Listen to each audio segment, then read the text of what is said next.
Nuevamente conéctense. Vamos a iniciar explicando este gráfico que les decía que es muy importante, donde ahí vamos a ver muchas de las cosas que finalmente hemos venido conversando. Ubiquémonos. Estamos hablando de tres espacios diferentes. Por un lado, la sangre. Por otro lado, un conglomerado de células, que en este caso lo estamos identificando como células parietales. Y por otro lado, la luz del estómago. En cada uno de ellos van a haber electrolitos. Y empezamos a ver cómo está la composición de los electrolitos dentro de la sangre. Aquí el hidrógeno es bajo, el potasio es bajo, el cloro es alto. Nos vamos al espacio de las células parietales, donde aquí observamos que el hidrógeno es bajo, el potasio es alto. Ya habíamos visto que las características de las células en relación al potasio siempre en el intracelular es elevado. El cloro es bajo, todo lo contrario en el extracelular. Vemos en la luz del estómago como su composición. Los hidrógenos dentro de la luz es alto, el potasio es bajo y el cloro es alto. Muy bien. Vamos a este esquema que ustedes están intentando observar y vamos a ver lo que ocurre en este esquema. Primeramente, como parte de lo que se llama la fisiología o el metabolismo celular, lo que va a ocurrir es que la célula produce CO2 como parte de su proceso oxidativo de la glucosa. Cuando ustedes van a ver el proceso oxidativo de la glucosa, van a notar una cosa que es interesante. ¿Cuál es? Que la glucosa va a empezar a cambiar sus características moleculares y va a entrar al ciclo de Krebs. En el ciclo de Krebs se va a producir justamente el CO2. Ese CO2, que es resultado del proceso del metabolismo de la glucosa, justamente se ha producido dentro de la mitocondria. Sale de la mitocondria al citoplasma y este es nuestro CO2 en el citoplasma. En el citoplasma hay agua en abundancia. Sí, pues hay agua en abundancia. Estas dos moléculas, agua y CO2, en presencia de esta enzima que se llama anidrasa carbónica, van a formar un ácido. Ese es el llamado ácido carbónico, que aquí no está escrito, pero es el ácido carbónico. El ácido carbónico es un ácido débil.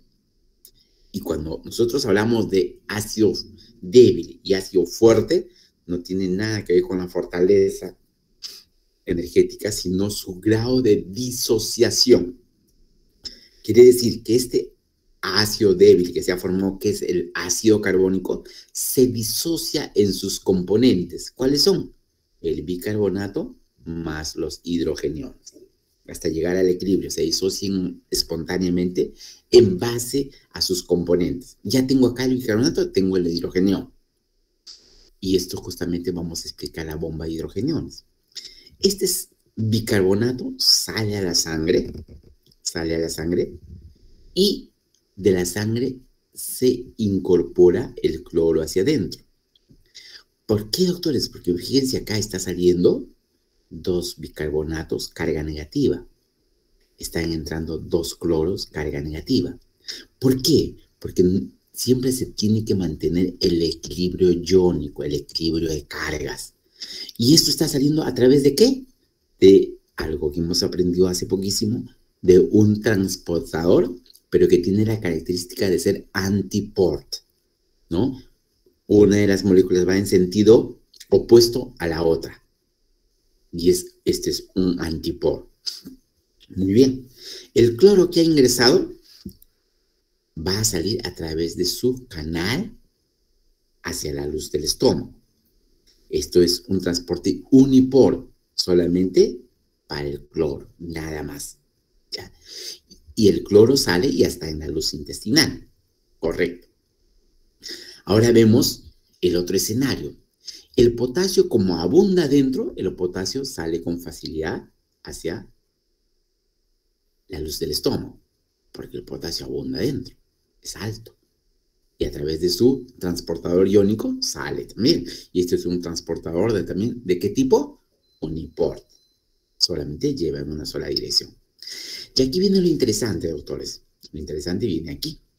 Aquí yo necesito una bomba. ¿Una bomba por qué? Porque este hidrógeno que está aquí va a salir en contra de la gradiente de concentración que existe donde, aquí, en el estómago. En el estómago el hidrógeno es alto, pero aquí yo necesito sacar ese hidrógeno, ¿no? Y para eso que necesito una bomba, y a eso se llama la bomba de protones. La bomba de protones, que es la que finalmente es esta. Pero si este está saliendo, alguien está entrando. Y es también el potasio, que está entrando ¿en qué? En contra de su gradiente de concentración. Porque aquí el potasio abunda y acá el potasio no abunda. Entonces, se cumple el mismo criterio que hemos hablado para el sodio-potasio. En este caso, y este es hidrógeno-potasio. ¿Ya? Es importante recordar ese detalle. Y aquí se genera justamente el bombeo con gasto de energía. Un detalle que es importante, doctores, es de que para que esto pueda funcionar, yo necesito de ATP. ¿Y de dónde sale el ATP? De acá, de esta hidrólisis. La hidrólisis del ATP significa que hay un fosfato que se va a romper, su enlace fosfato se va a romper, y al final voy a tener, ¿qué cosa? Este de acá, el ADP más el fósforo inorgánico. ¿Dónde surgió? Acá del ATP. ¿Para qué? Para que esta bomba funcione. Nosotros tenemos muchísimas situaciones en las cuales en el estómago puede haber irritación, mucosa intestinal, gastritis, úlcera, eventos irritativos que pudieran estar allí. Y una de las cosas que irrita más son los hidrogeniones. Entonces, digo, si yo bloqueo esta bomba, ya no hay forma de que este hidrogenión que está acá salga. Y de paso que no me aumenta los hidrogeniones que hay allí. Entonces, yo bloqueando esto de acá, evito que el hidrógeno pase aquí. Si evito que el hidrógeno pase aquí, no va a haber hidrógeno, ¿correcto? ¿Qué cosa es el ácido clorhídrico? El ácido clorhídrico es la unión de este cloro con este hidrógeno de acá. Pero el ácido clorhídrico en medio acuoso está totalmente disociado. Cada uno está por su lado.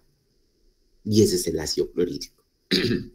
Entonces, aquí tenemos que el ácido clorhídrico empezaría a disminuir de manera importante si no llega a hidrogeniones. El cloro solo no es ácido clorhídrico. Por consiguiente, yo bloqueando esto de acá con los diferentes medicamentos que se llaman inhibidores de la bomba de protones, esos inhibidores, los llamados IBP, estos IBP, que ustedes probablemente, muchos de ustedes ya lo conocen, lo han escuchado y en casa alguno de ustedes lo ha tomado, o familiares que lo han tomado, que son el omeprazol, lansoprazol, pantoprazol, todos esos son inhibidores de la bomba de protones. Entonces, ya estamos viendo qué importante puede ser esta estructura del sistema de bombeo de hidrogeniones. Vamos yendo a otro transportador distinto, que en este caso ya no va a ser iónico, sino es un transportador de una molécula que finalmente necesita también un sistema de ingreso dentro de la célula. Y vamos a hablar de otras moléculas que son un poquito más grandes que también necesitan ingresar. Pero esto van a ingresar gracias a lo que se llama transporte activo secundario. Y vamos a ver cómo funciona esto, ¿ya? Por un lado, observen acá, esta es la estructura del sistema de transporte intestinal celular y vamos viendo aquí que hay mucho sodio y aquí hay glucosa, ¿ya? Glucosa en el lumen. Esta glucosa necesita ingresar, pero va a ingresar gracias a ¿quién? Al ingreso que está teniendo el sodio, como un cotransportado. Esta glucosa es cotransportado por el sodio. Y hay una estructura, justamente una molécula que se va a encargar de incorporar eso. Y vamos viendo algunos ejemplos, ¿ya? Estos son cotransportadores. La glucosa entra a la célula gracias al transporte de sodio. Es un detalle que es importante tomarlo en cuenta. Utilizan el mismo transportador, el sodio y la glucosa. Y cuando ya están en el otro extremo de la célula, el sodio sale por este sistema de bombeo sodio-potasio ATPasa, la bomba que hemos mencionado, y la glucosa sale por su propio canal, que lo vamos a ir detallando. Acá tenemos, por ejemplo, este ejemplo. Esto ya no es el ejemplo de la bomba de portones, pero sí también nos ayuda para entender este mecanismo. Esta es la luz intestinal, las células del enterocito, y esto es la sangre. Muy bien. Si tengo en la luz intestinal como parte de mi consumo diario de alimentos, se consume la glucosa.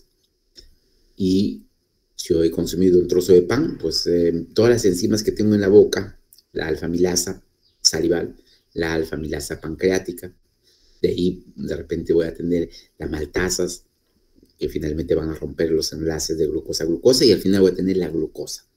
Esa glucosa va a ingresar gracias a este cotransporte con el sodio. Una vez que ingresó dentro de la célula, el sodio, recalco, va a ser nuevamente bombeado por este sistema de bombeo sodio-potasio ATPase. Mientras la glucosa va a utilizar su propio transportador. ¿Ingresa a dónde? A la sangre. Y es así como se transporta. Hay muchos transportadores que no vamos a ir detallándolos, pero sí las hay y ustedes deben conocerla en relación a diferentes moléculas. Aquí voy a tener un sistema de antiport para el cloro y el bicarbonato que lo hemos visto en el esquema anterior. Esto de aquí también es importante recalcar porque va a ser muy interesante verlo. Voy a ver aquí la membrana plasmática del eritrocito. Pero el eritrocito en dos momentos diferentes. Uno, el eritrocito cuando está en el tejido alejadísimo de los pulmones y otro en los pulmones. Vamos a ver cómo es el comportamiento del eritrocito cuando está recogiendo muchas sustancias como el resultado de los productos de oxidación. El dióxido de carbono es una molécula que se produce como parte de la necesidad de que las células utilicen a la glucosa como sustancia molecular para su producción de ATP. Como parte de ese proceso, el CO2 se ha generado. Ese CO2 que se ha generado, ustedes recuerdan, el CO2 difunde con suma facilidad, difusión simple, dicen. Entra con facilidad, ¿a dónde? Al eritrocito. Una vez que está dentro del eritrocito, el eritrocito tiene una enzima que se llama anidrasa carbónica. Recuerden lo mismo que hablamos en este caso de las células parietales. La anidrasa carbónica es la misma anidrasa carbónica que tiene el eritrocito. Esta anidrasa carbónica va a juntar el CO2 más el agua y va a formar el ácido carbónico que ya les había comentado, ¿no es cierto? Este ácido carbónico es un ácido débil y se disocia en hidrogeniones y también se disocia en bicarbonato. El bicarbonato va a salir a la sangre, ¿correcto? Y va a incorporarse el cloro, ¿correcto? Y de esa forma viaja, ¿ya? O sea, el CO2 está viajando como un hidrogenión más, porque se ha disociado. Muy bien. Llega a dónde? A los pulmones, y en los pulmones va a ocurrir el proceso inverso en relación al bicarbonato y el cloro. El bicarbonato a nivel pulmonar va a ingresar al eritrocito y el cloro que estaba dentro va a salir del eritrocito. Ya tengo al bicarbonato más los hidrogeniones que se estaba transportando. Esto, por la misma enzima, la anidrasa carbónica, lo va a reconvertir en agua y CO2. Y el CO2 sale de los pulmones a través de la respiración. ¿Ya? Es la forma como se incorpora el CO2 y cómo sale el CO2 del cuerpo. ¿Ya? Es importante ese detalle que ustedes lo deben tener muy en cuenta. Estos son los transportes iónicos mitocondriales que existen para diferentes productos.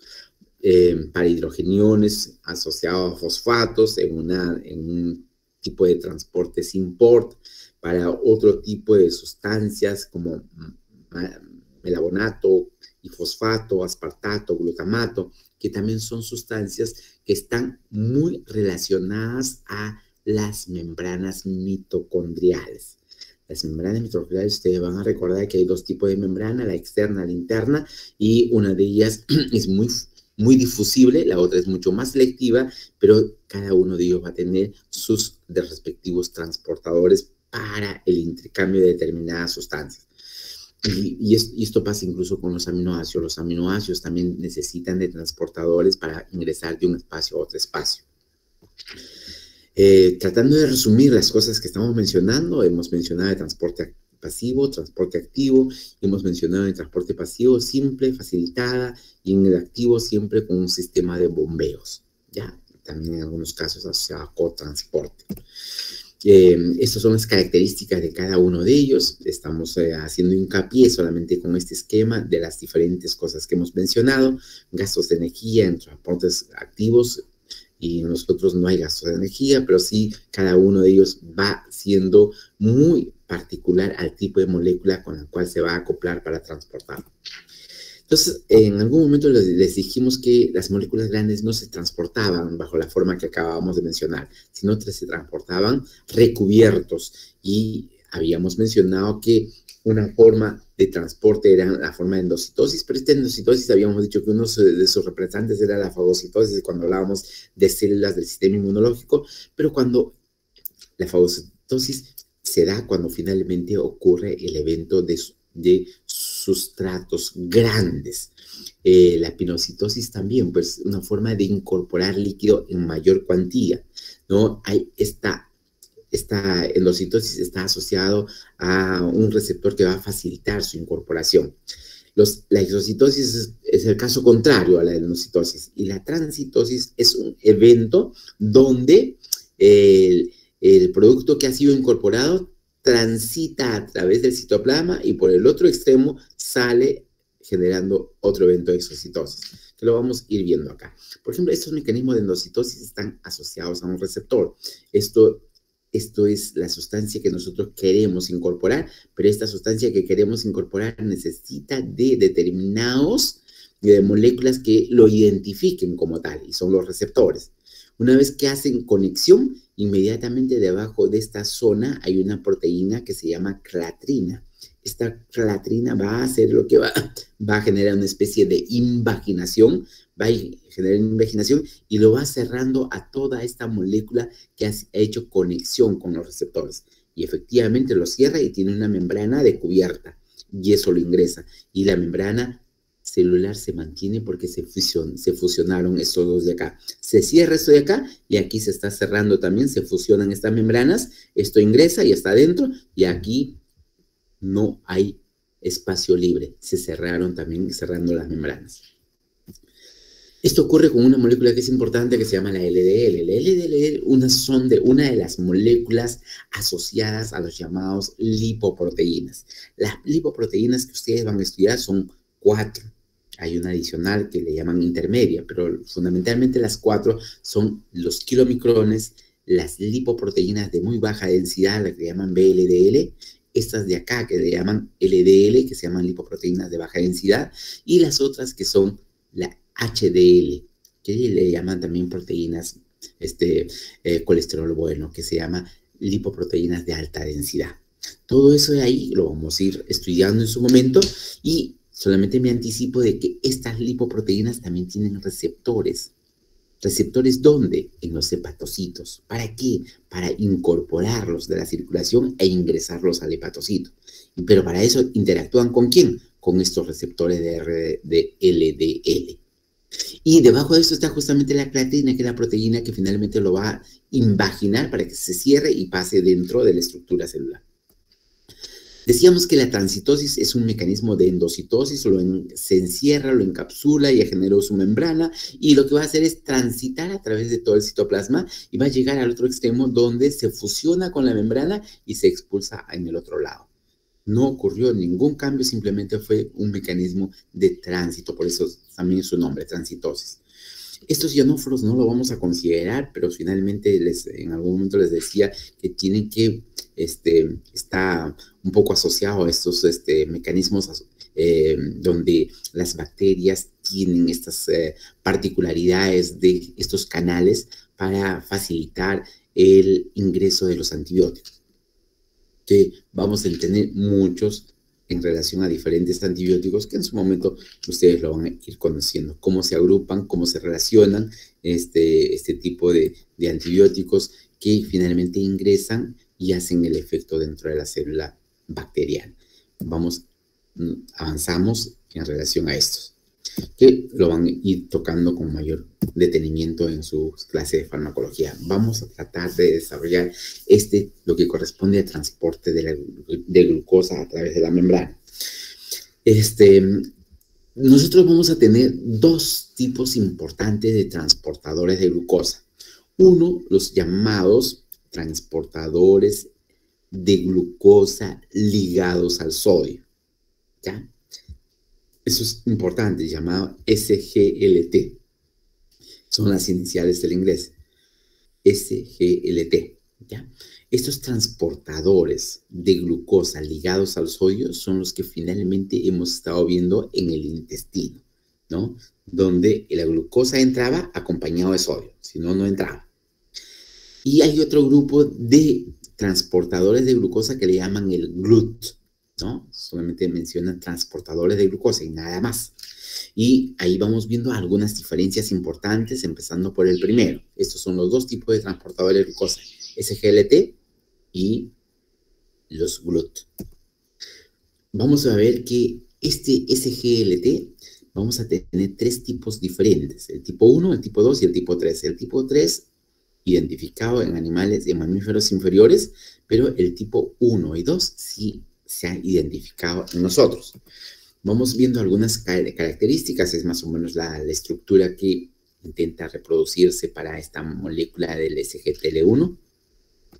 Y observemos las características que tiene el SGLT, la estructura. Fíjense, es una molécula muy grande, primeramente, ¿ya? Que tiene muchos dominios. ¿Y qué cosa es un dominio? Disculpen.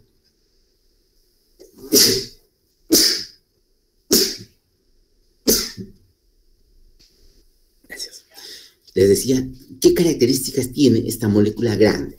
En primer lugar, decíamos que tiene 14 dominios. Y tener 14 dominios, ¿qué significa tener 14 dominios? Significa que esta molécula, que es una proteína muy grande, que está unida a aminoácido y otros aminoácidos más, está ingresando dentro de la célula, y una vez que ingresó, vuelve a salir de la célula hacia afuera, y hay un fragmento que va a estar afuera, y vuelve a ingresar y vuelve a salir. Ese ingreso y salida está generando 14 dominios. Y ustedes ven que la proteína que está empezando con su grupo amino en este extremo, ha ingresado tantas veces y ha salido tantas veces que además su grupo carboxilo está fuera de la célula. Fíjense qué importante es de acá cuando comparemos con lo referente a los otros tipos de transportadores que son los GLUT. Esto tiene 14 dominios, es una molécula muy grande, y en una de esas finalmente va a ser el sitio de glicosilación. Quiere decir que la glucosa se va a adherir a esta proteína para que pueda ingresar dentro de la célula. ¿Ya? Es importante los puntos donde hace conexión. Vamos a encontrar, como hemos mencionado, tres tipos, SGL1, SGLT, el SGLT2 y el tercero. Esto de aquí no se ha identificado en humanos, no hay referencia, pero se ha visto en cerdos, codificado en el cromosoma 22, igual que el SGLT1, también está en el cromosoma 22, tiene alta afinidad por la glucosa, ingresan 2 sodios y una glucosa, cuando usamos este tipo de transportadores. En el otro SGLT2, que está en otro sitio distinto al intestino, que está en la nefrona, segmento 1, segmento 2, se reabsorbe el 90% de la glucosa filtrada, está codificado en un cromosoma diferente, este está en el 22, este está en el 16, tienen una semejanza casi en un 50% con el SGLT1, pero la diferencia es que esta transporta una molécula de glucosa asociada a una molécula de sodio. Esto transporta 2 sodios, una glucosa. Esto es un sodio, una glucosa. Entonces, un poco que se va diferenciando. Y en los cerdos se ha podido observar que el transporte es a predominio de la glucosa. Un sodio, 2 glucosas. Estas son características de cada una de ellas. El número de aminoácidos que lo constituyen, 664, esto es 672. Hay una diferencia de aproximadamente 8 aminoácidos más. En relación al SGLT, hay una menor diferencia, solamente de 2 aminoácidos adicionales. ¿Qué transportan? Glucosa, galactosa. Su localización, SGLT1 está en el intestino y está en la nefrona. SGLT2 solamente está en la nefrona, nada más, ¿ya? Que es absorción y reabsorción de glucosa en ambos casos. En los tres casos es absorción y reabsorción de glucosa. ¿Cómo lo hacen? Y aquí vamos viendo. Observemos aquí. Esto de aquí es la estructura de qué. Primero nos ubicamos, ¿ya? Esto estamos hablando de la estructura renal. ¿Ya? Aquí estamos en la estructura renal, el lumen del tubo proximal. En ese lumen del tubo proximal necesito un transportador para que la glucosa que ha ingresado como parte del filtrado regrese nuevamente a la circulación. Y eso es gracias a esta transportador SGLT2. Este transportador el SGL tipo 2 es la que me permite incorporar la glucosa y nuevamente lo regresa ¿a dónde? A la sangre. Bien. ¿Qué pasa en el caso del intestino? En el caso del intestino también está su transportador, que es SGLT1. Este SGLT1, que solamente que fundamentalmente está en el intestino, nos permite absorber el sodio acompañado ¿de quién? De glucosa. Es un detalle que es importante sí tenerlo en cuenta. Y va a permitir que ingrese la glucosa y a través de otro transportador GLUT pase a la circulación. ¿Ya? Entonces, estamos viendo eso que en relación al SGL tipo 2. En relación al GLUT, finalmente vamos viendo algunas características. Observemos primero que hay una gran diferencia. Su grupo amino y su grupo carboxilo está dentro de la célula, es intracelular. En el otro estaban fuera de la célula, eran extracelulares. Pero fíjense acá, también es una molécula grande, con una diferencia que ya no tiene 14 dominios, sino tiene 12 dominios. Tiene 12 dominios, que implica que está entrando y saliendo muchas veces. Y además también tenemos otra zona de reconocimiento de la glicosilación. Entre el dominio y el dominio 1 y el dominio 2, ahí está la zona de reconocimiento de la glicosilación, donde la glucosa se va a acoplar ahí y es bajo esa forma que ingresa dentro de la célula. ¿Sí? Entonces, es importante recordar estos detalles que estamos mencionando. Fíjense acá los tipos que tenemos de ese GLT1, el 2, el 3, y acá empiezan a aparecer el 1, el 2, el 3, el 4. Y vamos de paso ubicando en qué partes de los tejidos están presentes estos. SGLT1, intestino y nefrona proximal. El SGTL2 solamente en el riñón, nada más. ¿Ya?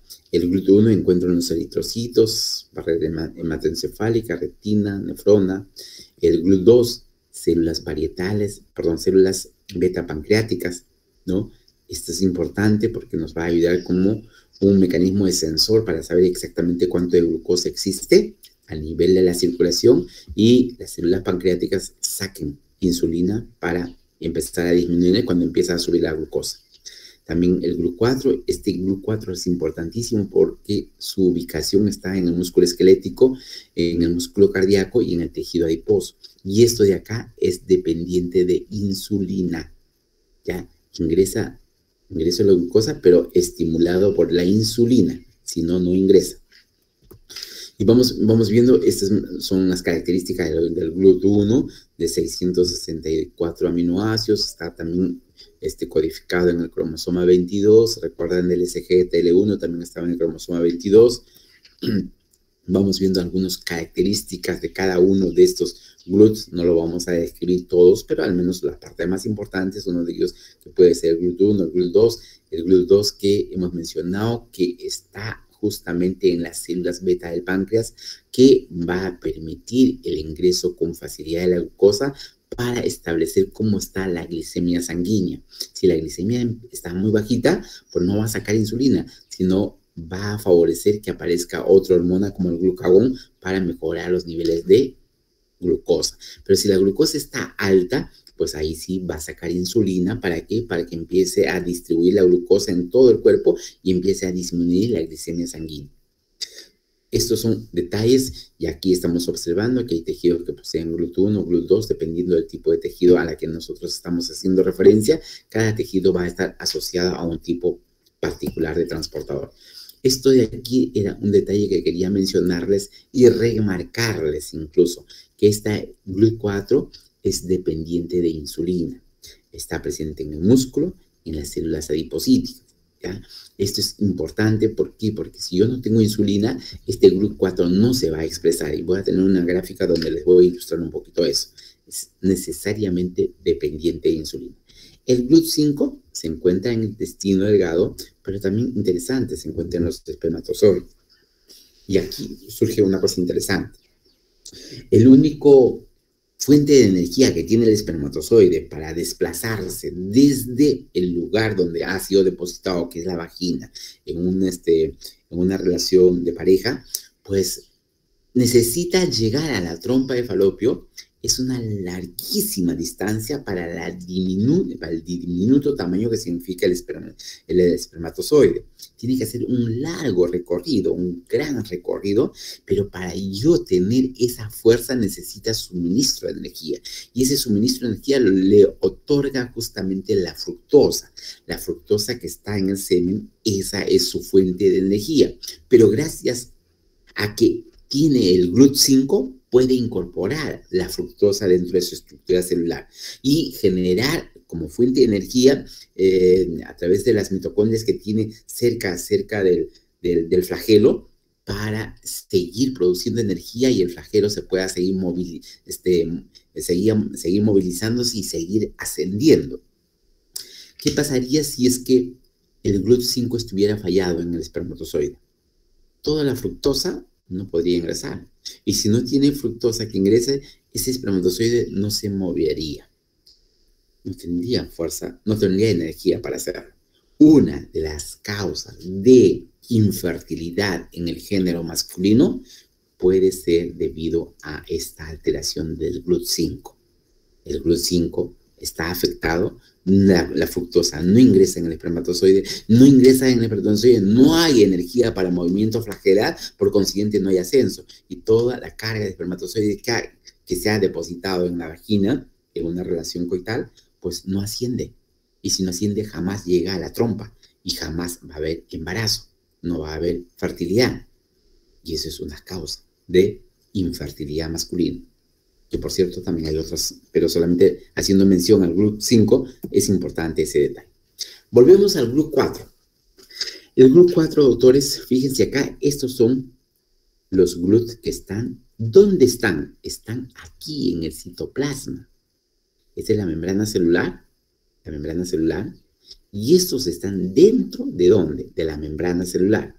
¿En qué células? Células adipocíticas y células musculares, esqueléticas y cardíacas. Y decía, es sumamente importante la primera conexión que debe tener la insulina. Y aquí tengo a la insulina. Y aquí está su receptor. Este receptor de la insulina recepciona la insulina y finalmente genera cambios en la estructura de las proteínas internas que van a facilitar, ¿qué cosa? Que van a facilitar que estas moléculas que están dentro de la célula vayan a la superficie de la célula y se ubiquen ahí.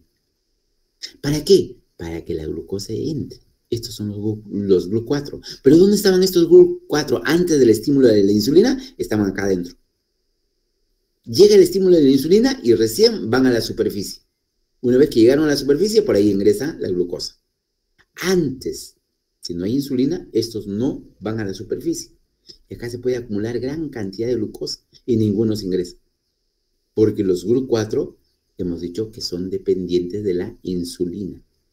Tiene que haber estímulo de la insulina para que realmente pueda ocurrir este evento.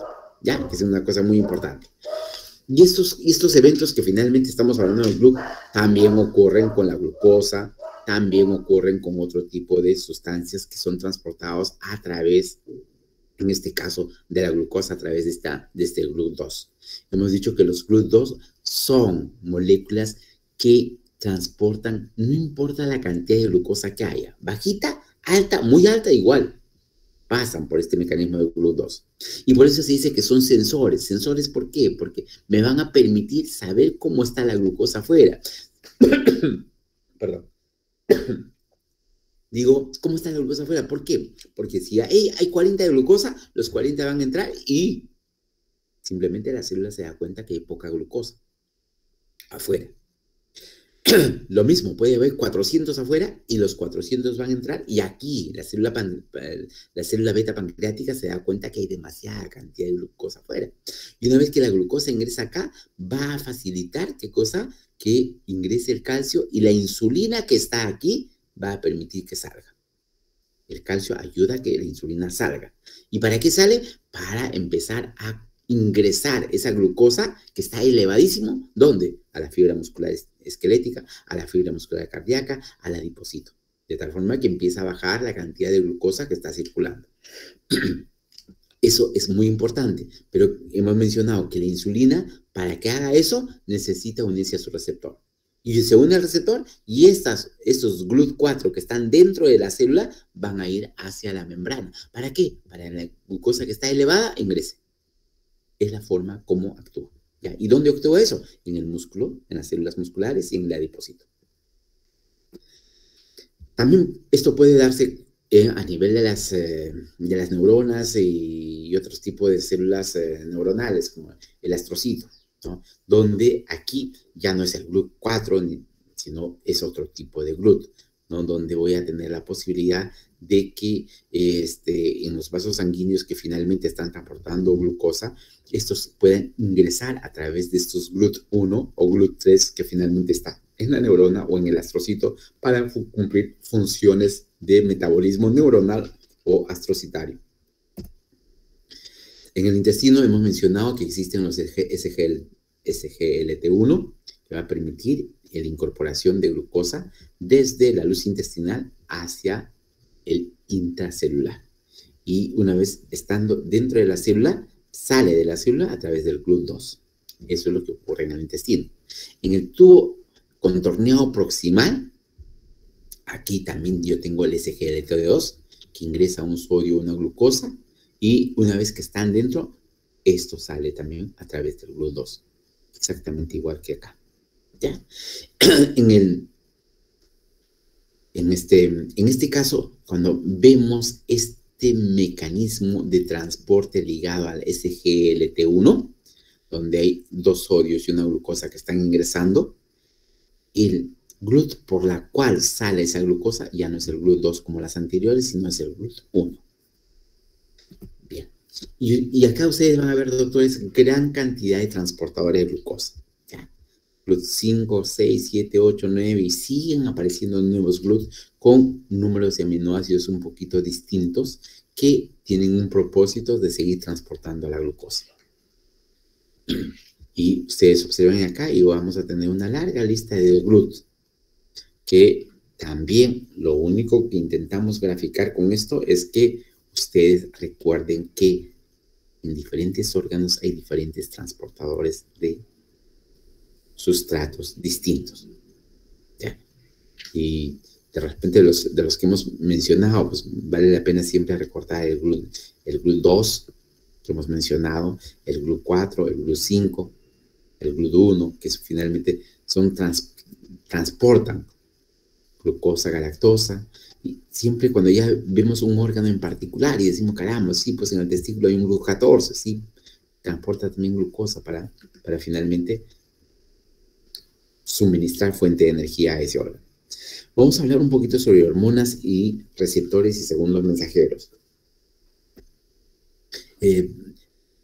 Es importante recordar que hay moléculas que me van a permitir una señalización intracelular.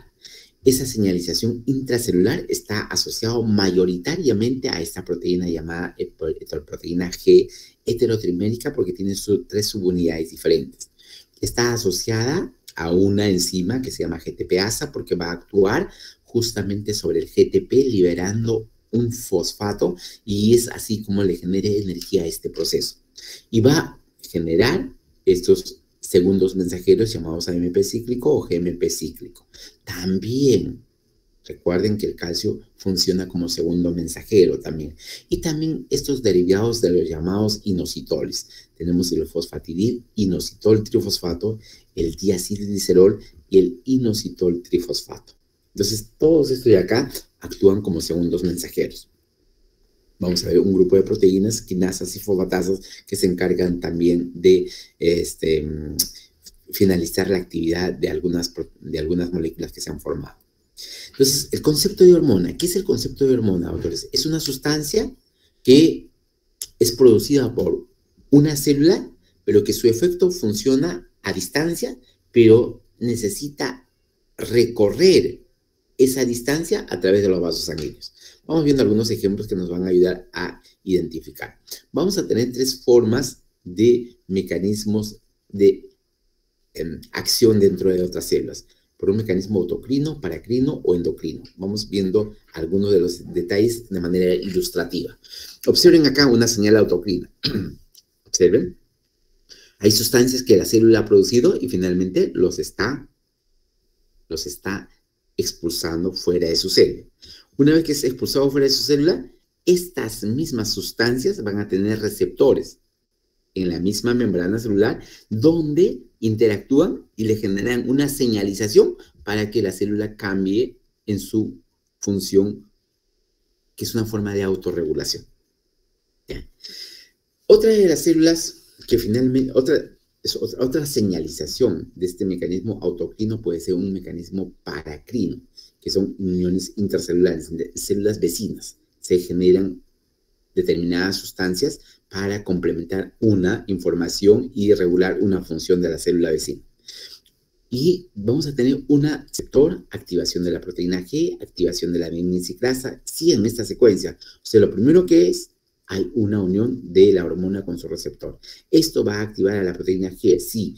Esta proteína G va a activar la adenosiclasa, correcto. Esto va a formar después el AMP cíclico, sí. ¿Por qué? Porque va a actuar sobre el ATP y ese ATP va a ser modificada y va a generar el AMP cíclico. Va a haber activación de la proteína quinasa A, se va a generar cascadas de fosforilaciones, va a haber activación de enzimas regulatorias y finalmente los efectos metabólicos. Aquí les voy a poner un ejemplo que es interesante, doctores. Yo creo que con este ejemplo vamos a entender cuán importantes son estos mecanismos de reacción. Estoy frente a una célula hepática. Es una célula hepática, ¿correcto? Y en la célula hepática ocurre lo que se llama un acúmulo ¿de qué? De glucógeno. Acá está. El glucógeno está allí. Muy bien. El glucógeno, saben ustedes, doctores, que es una molécula, un polímero de glucosa. Yo he consumido mucha glucosa y al final mi hígado se encarga de guardarlo en forma de glucógeno, una molécula grande. ¿Para qué? Para los eventos que me sean necesarios, donde yo necesito generar más energía. Entonces, yo digo, hay un estímulo externo, y voy a poner como ejemplo el estímulo externo. Y estoy en mi escritorio, yo vivo en el 5º piso, finalmente estoy en el 5º piso y empieza un sacudón que me pongo en alerta. Estímulo externo, terremoto. Se empieza a sacudir con mayor fuerza, veo que todo vibra, todo empieza a generar mucho temor por las cosas que se pueden presentar. Yo decido en ese momento y la decisión es inmediata. ¿Gracias a qué? A que el estímulo llegó a mi sistema cerebral y en contados milisegundos ya se genera una respuesta. ¿Y cuál es la primera respuesta que se va a generar de mi sistema nervioso central? Activar a la médula suprarrenal. ¿Para qué? Para que se produzca gran cantidad de adrenalina. ¿Por qué? La adrenalina se produce en estados de estrés, ¿no? Y un terremoto es un estrés. ¿Para qué se produce la adrenalina? Para que inmediatamente interactúe con su receptor. ¿Para qué? Para estimular a la adenilatoxiclasa, para que la adenilatoxiclasa genere más AMP. ¿Para qué se genere más AMP?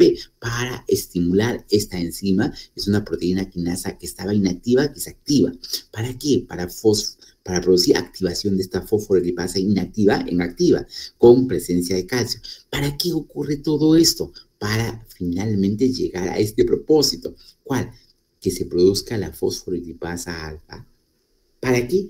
Para que el glucógeno que está depositado ahí se libere en forma de glucosa 1-fosfato, glucosa 6-fosfato. ¿Para qué? Para yo tener fuente de energía. ¿Dónde? En mis músculos.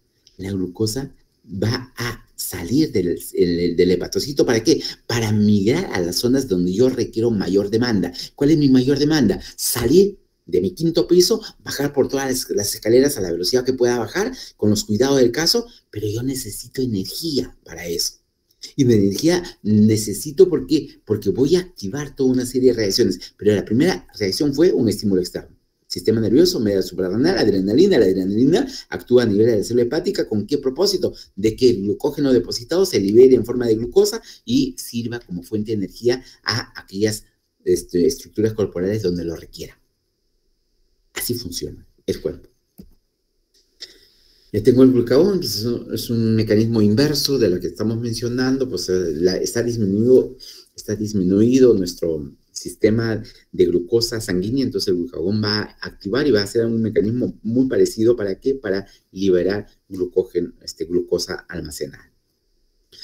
Algo parecido también va a ocurrir en esta ilustración de las quinasas inactivas a quinasas activas en presencia de AMP cíclico. Se activan y esto va a generar una subunidad catalítica donde va a permitir la fosforilización de proteínas que no lo estaban.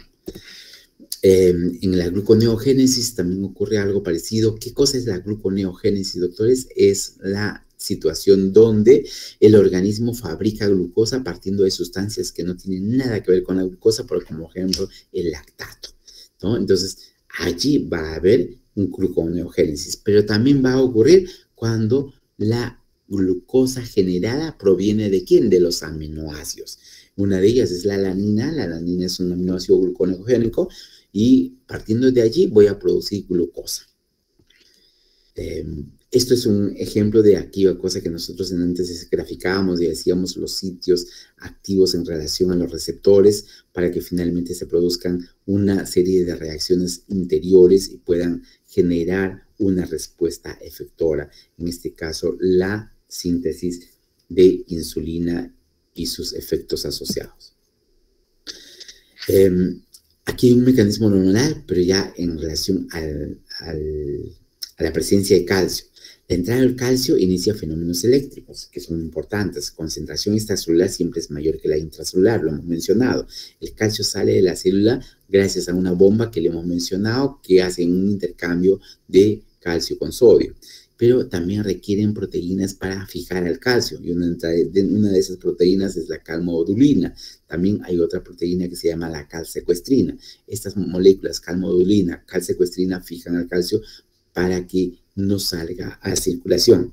Ese complejo calcio-mulina funciona como subunidad de varias enzimas. Estas enzimas son la fosfocreatina, fosfolipasa C, fosfolipasa 2, y estos van a generar respuestas a través de enzimas que han sido previamente inducidas.